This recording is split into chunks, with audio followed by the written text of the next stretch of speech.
Es muy grato estar de nuevo con ustedes en Entérate de Caracol Internacional, con el tema del Perú. Recién pasaron las elecciones, segunda vuelta presidencial, hace ya 9 días, y es increíble este fenómeno.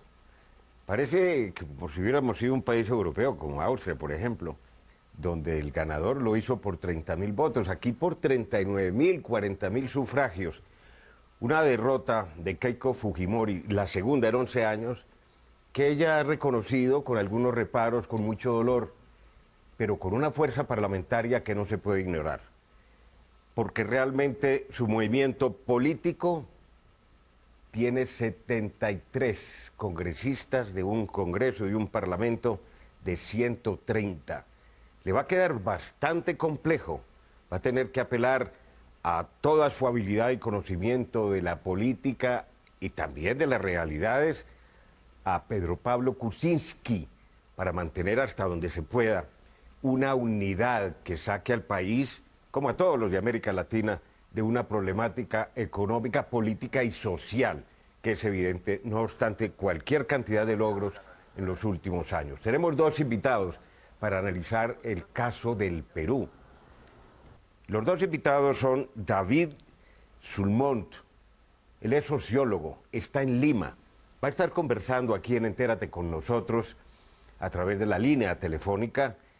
Él es sociólogo, es profesor en la Facultad de Ciencias Sociales, es director del Instituto de Opinión Pública de la Universidad Católica de Lima, cuyo padre fue uno de sus fundadores. Y tenemos a César Ferrari, peruano, vive en Colombia, hace bastantes años casado con una médica colombiana quien conoció en Angola, en el África. Ambos estaban al servicio del Fondo Monetario Internacional y del Banco Mundial respectivamente.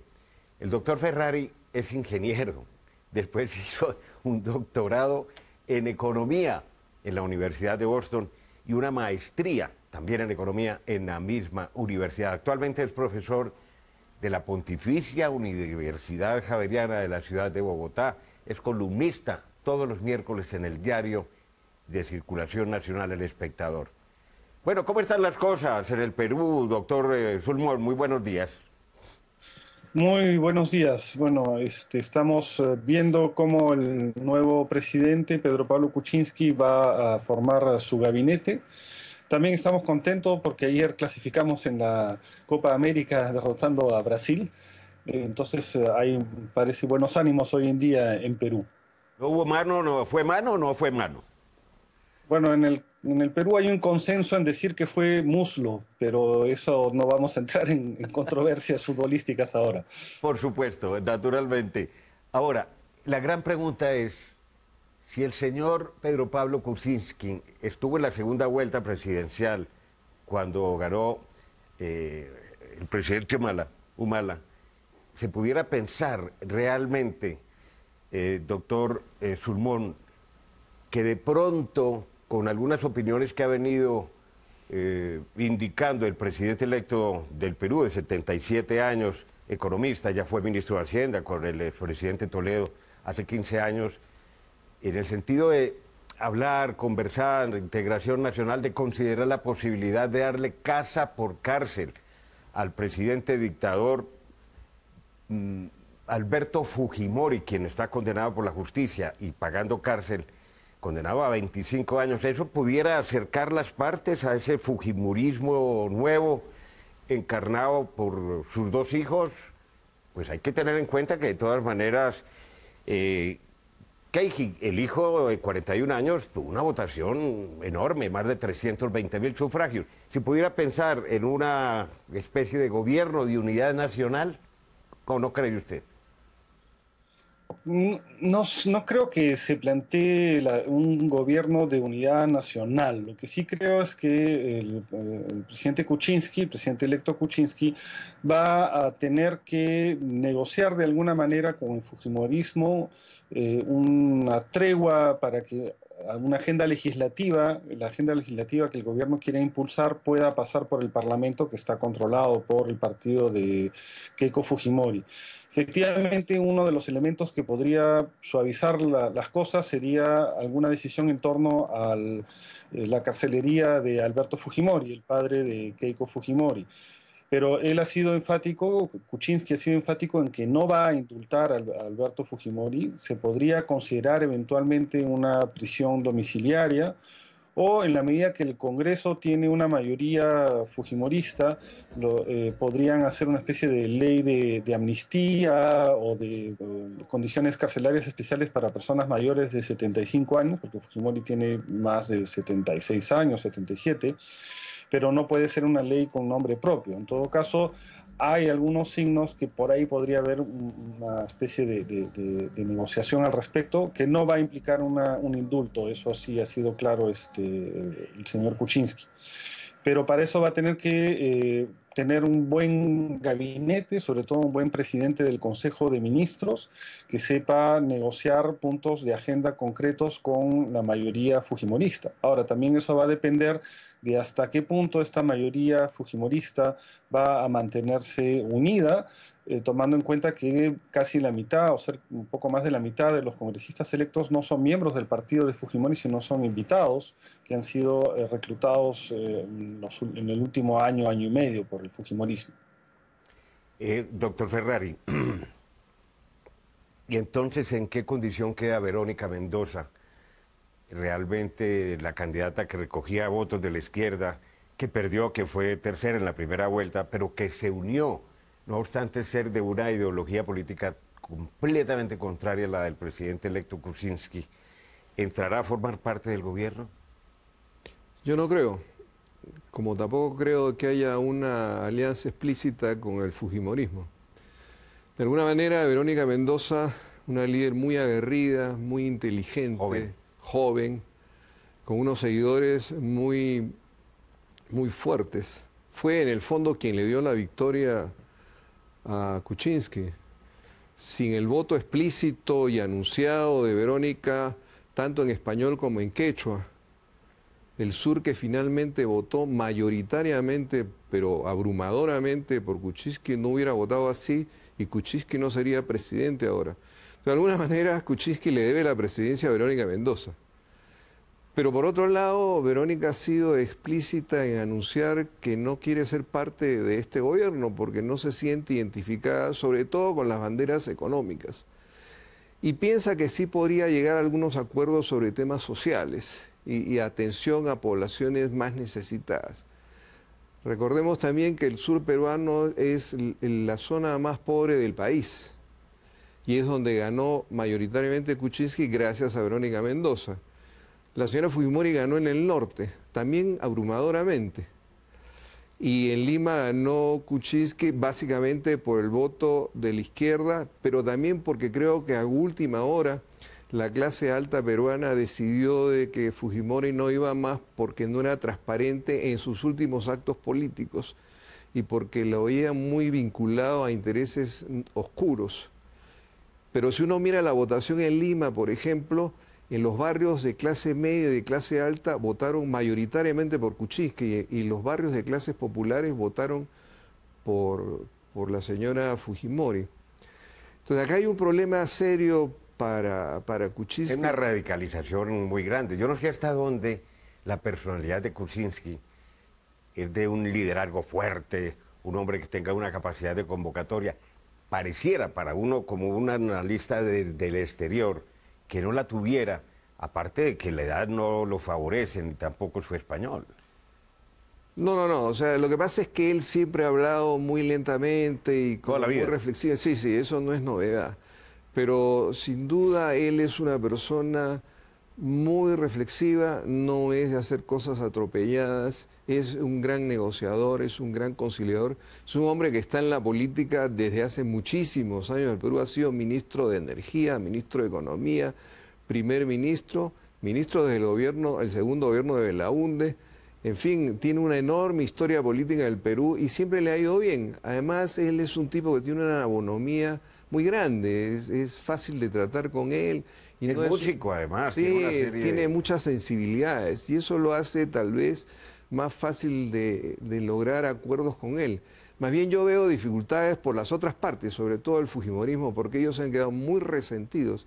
Es la segunda vez que pierden por pocos votos. Lo mismo pasó contra Humala. Ellos daban por contado que iban a ganar las elecciones y a última hora la derecha votó por Humala. Y ahora ha pasado al revés, la izquierda votó por Kuczynski. Pero es lo mismo. Lo que sugiere esta historia es que en el Perú el antifujimorismo es muy fuerte y es mayoría. Pero el fujimorismo también es muy fuerte. Eso también es cierto. O sea, son dos fuerzas casi que irreconciliables, o muy paritarias, antagónicas. Muy antagónicas. Muy antagónicas. Y eso es lo que hace difícil, porque ahora Kuczynski va a tener que contentar a la gente del sur, que es muy la zona más pobre del país, lo decía, y a la gente del norte, que tiene una mejor situación económica, pero que también son muy exigentes, precisamente porque tienen una mejor situación económica. Es un fenómeno que tenemos que analizar muy complicado, con mucho cuidado de lo que va a pasar de aquí en adelante. Él se posesiona el 28 de julio próximo. Ya regresamos en Entérate de Caracol Internacional.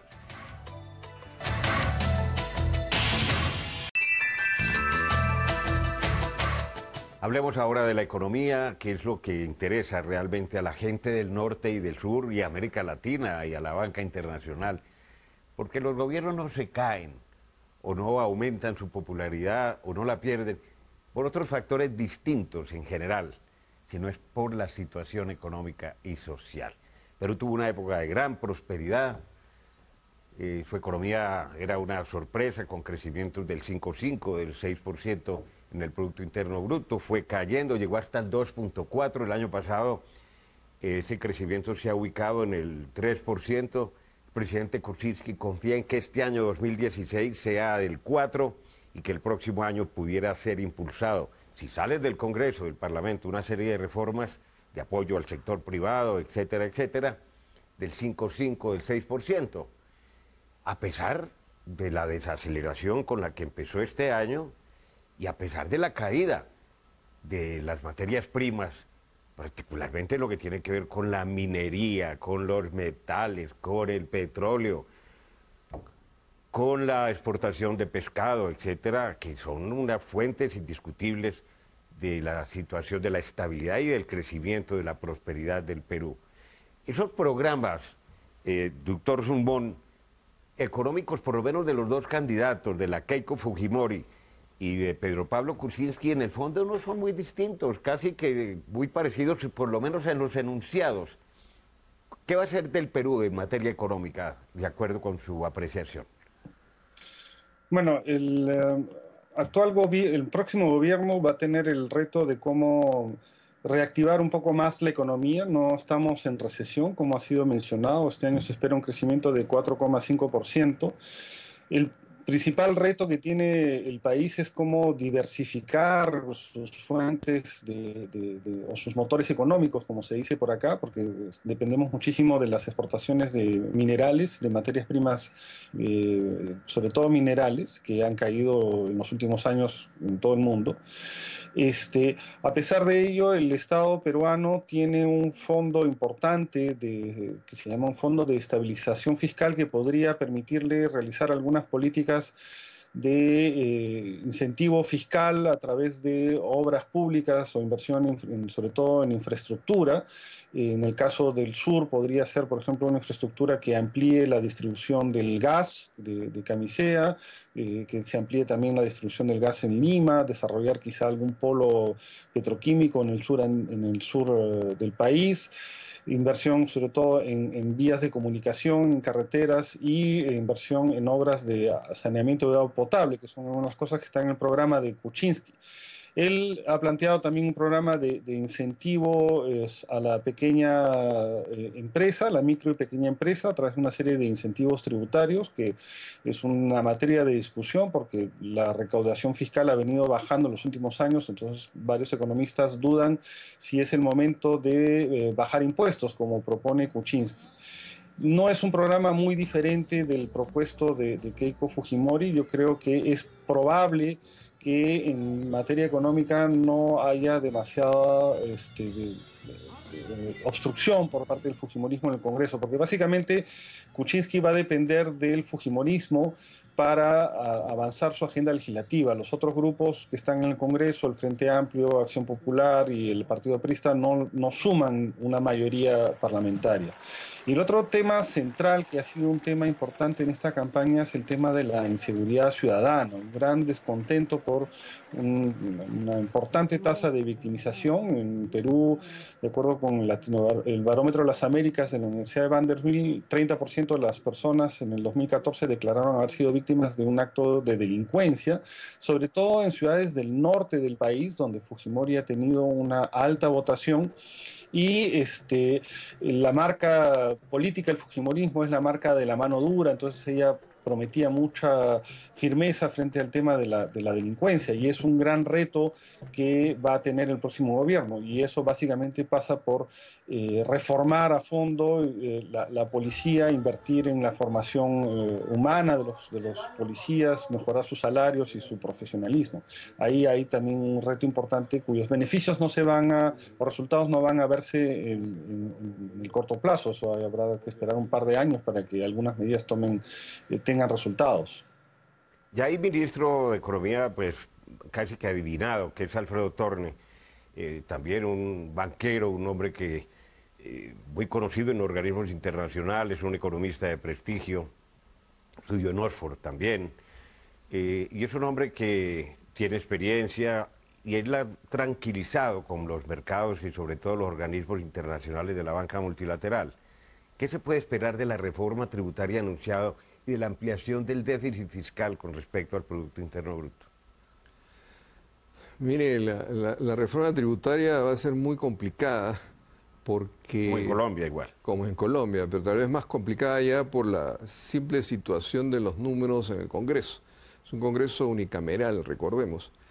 Y con la cantidad de congresistas que tiene Pedro Pablo Kuczynski, incluso si le sumara la izquierda y le sumara a los otros, de todas maneras, el fujimorismo tiene la mayoría absoluta del Congreso. A Kuczynski le dará, ¿qué? 33 o algo así. Pues son 130, o sea, sí. El mejor de los casos todos contra el fujimorismo serían 67. Pero no llega. Pero no llega. Pero la otra cosa que también es cierto es de que no todos son efectivamente fujimoristas de larga data, muchos son invitados. Y uno sabe cómo es la política en nuestros países, comienzan por un lado y terminan por el otro de acuerdo a las conveniencias del momento. Y entonces yo supongo que no va a ser una mayoría consolidada todo el tiempo. No. Pero además hay un pleito al interior de los mismos Fujimori. O sea, recuérdese que Kenji Fujimori, el más votado congresista, no fue a votar en la segunda vuelta por su hermana. Hasta ahora no se sabe por qué, pero lo único que uno piensa es de que ahí las cosas no están muy amigables. ¿Celos hacia el futuro de pronto? Probablemente, probablemente. El hecho concreto es de que la situación económica peruana, por esta dependencia en las materias primas, recuerda que Perú es un país minero metalúrgico y hay una reducción sustancial. Cobre, plata. Sobre todo cobre, pero también hierro. Es polimetálico, Perú es polimetálico, entonces hay de todo un poco, pero en general los precios de las materias primas han caído mucho y eso significa una desaceleración de ingresos, una reducción de ingresos externos que al final acaba produciendo una desaceleración interna también, por eso la economía comienza... Hay que aumentar la demanda, fomentar la demanda. Habría que fomentar la demanda, pero lo que sucede es que al mismo tiempo también con esta desaceleración se reducen los ingresos fiscales, hay menos ingresos por impuestos a la renta, hay menos ingresos por impuestos a las ventas, hay menos regalías y eso hace complicado cualquier expansión del gasto porque hay un déficit que puede agrandarse fuertemente. Entonces, si se junta esta situación frente a las demandas de la población, aquellos que gracias a ellos ganó Kuczynski, a los otros que de todas maneras van a seguir demandando en una situación fiscal muy complicada por la desaceleración, el problema no es tan fácil de resolver, a menos que, y yo siempre subrayo esto, de que esta misma desaceleración que ha generado una devaluación muy grande, comience a ser rentable otros sectores importantes de la economía. Y estoy hablando aquí básicamente del sector de confecciones, que es un sector que genera mucha ocupación, y la misma agricultura Y no solamente la agricultura costera, que es muy exitoso, sino más agricultura y el turismo receptivo. Bueno, y en el turismo, Kuczynski ha prometido la ampliación del Aeropuerto Internacional de Lima y al mismo tiempo el de Cusco. Claro que sí, y eso es muy importante, pero entonces ahí hay un problema, o consiguen financiamiento internacional que puede redundar en una revaluación cambiaria si no se maneja bien la tasa de cambio, pero si no tienen esa revaluación, si no tienen esos recursos externos, difícil conseguir la plata para hacer estas modificaciones en los aeropuertos, que son bastantes millones de dólares. La situación es muy compleja, no es nada sencilla. Nada sencilla, no lo es en ningún país de América Latina. ¿Qué tal Venezuela? ¿Qué tal Brasil? ¿Qué tal la que está enfrentando el presidente Mauricio Macri en este momento en la Argentina? Bueno, Bolivia es otro tema. Ya regresamos al último segmento en Entérate de Caracol Internacional con nuestros dos invitados.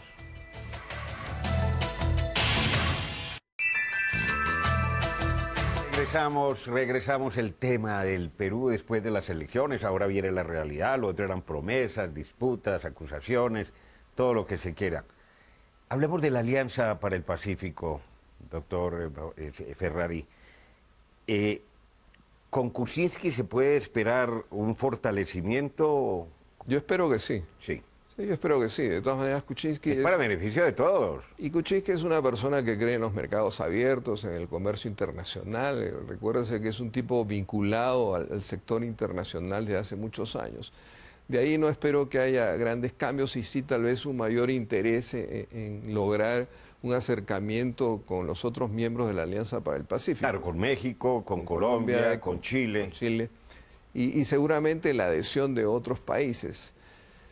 Pero por otro lado, si Perú no logra una mayor competitividad en su producción, ya no minero-metalúrgica, sino en los otros sectores básicos de la economía que sí pueden generar mucho empleo, tampoco le resulta fácil aprovechar esta alianza para el Pacífico. Entonces ahí hay un ejercicio muy complicado.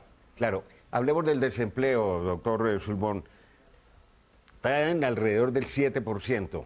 Lo había tenido mucho más bajo en la época donde la economía y los precios internacionales de realmente los minerales y de muchos otros commodities estaban altos. ¿Qué va a pasar?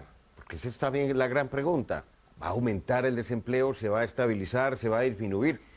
Perú tiene cifras muy gordas que mostrar a favor de la disminución de la pobreza y de la pobreza absoluta, casi una disminución de un 30% en los últimos años. ¿Qué va a suceder en ese frente? En el caso del empleo, el principal problema que tiene la economía peruana es no tanto el desempleo abierto, sino el subempleo, porque la economía informal en nuestro país es un sector muy grande, emplea casi poco más del 60% de la población económicamente activa está empleada en el sector informal, es decir, empleos de baja productividad, de baja remuneración, sin acceso a beneficios sociales como seguros de salud o seguros de jubilación, ¿no? Entonces, uno de los principales retos que tiene el país a mediano y largo plazo es cómo reducir este alto nivel de informalidad, incorporar más trabajadores a un sistema de empleo más formal con beneficios sociales, vacaciones, seguros, etcétera.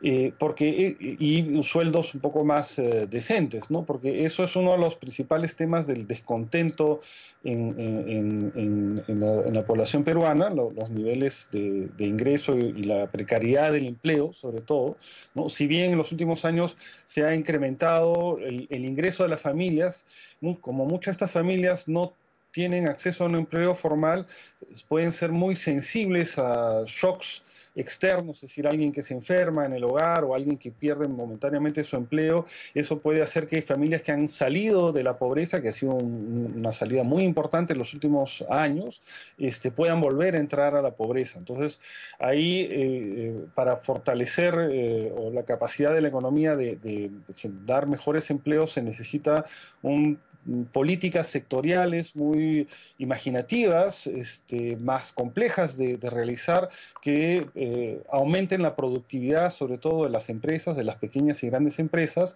diversificando la oferta productiva peruana, como mencionaba César Ferrari. Uno de los retos que tenemos ahora es no depender tanto de las grandes exportaciones de materias primas, sino cómo desarrollar mejores empleos en sectores como la agroexportación, sectores como la exportación textil, el turismo, que son aquellos que pueden tener una mayor demanda de empleo, y cómo incorporar a los trabajadores en estos sectores con un paquete de beneficios sociales básicos, ¿no?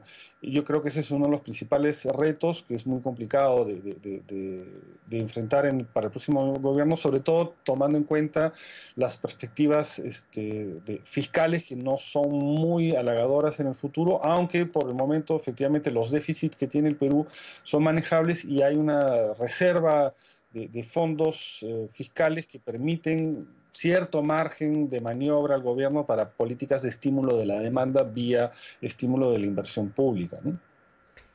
Gracias, doctor David Zulman. Y una pregunta y una consideración final. En 5 años que hay nuevas elecciones presidenciales en el Perú, ¿habrá desaparecido la Keiko? ¿Habrá cobrado vigor su hermano, que para entonces tendrá 46 años? ¿Será Verónica Mendoza la nueva protagonista del futuro? Depende mucho de cómo se desempeña la economía peruana en los próximos años y si tiene Kuczynski éxito en cambiar el modelo peruano de un productor de materias primas a productos manufactureros que generen empleo. Como bien decía David, el problema del subempleo en Perú es gigantesco y eso realmente genera unas demandas sociales muy grandes y que si no se atienden, de todas maneras, este populismo, este clientelismo que encarnan los Fujimoris va a seguir estando vivo. Ahora, yo dificulto mucho de que la señora Fujimori vuelva a ser candidato. Aquí se va a disputar fuertemente con su hermano y lo más probable es que el hermano, que tiene supuestamente el apoyo del papá, acabe siendo el candidato, pero también seguramente una situación mucho más precaria para él. No sé, realmente... ¿Y el futuro de Verónica Mendoza dependerá de la situación? Verónica Mendoza yo creo que va a seguir creciendo. Es muy probable de que aumente su caudal. Supongo que buscará centrarse más para evitar radicalismo y estigmatizaciones que le hacen mucho daño y que no le generan ningún futuro. Y supongo que va a estar cada día moviéndose más hacia el centro en un afán de lograr un mayor consenso dentro de la población peruana. A nuestros dos invitados, César Ferrari y David Zulman, muchas gracias por acompañarnos y recuerden que ustedes pueden seguirnos en Twitter a través de nuestra cuenta @enteratecaracol, también puede escribirnos a través del correo electrónico enterate@caracoltv.com.co. Visiten nuestra página web www.noticiascaracol.com/entérate. Allí podrá acceder a todos nuestros capítulos completos y los espero como siempre la próxima semana.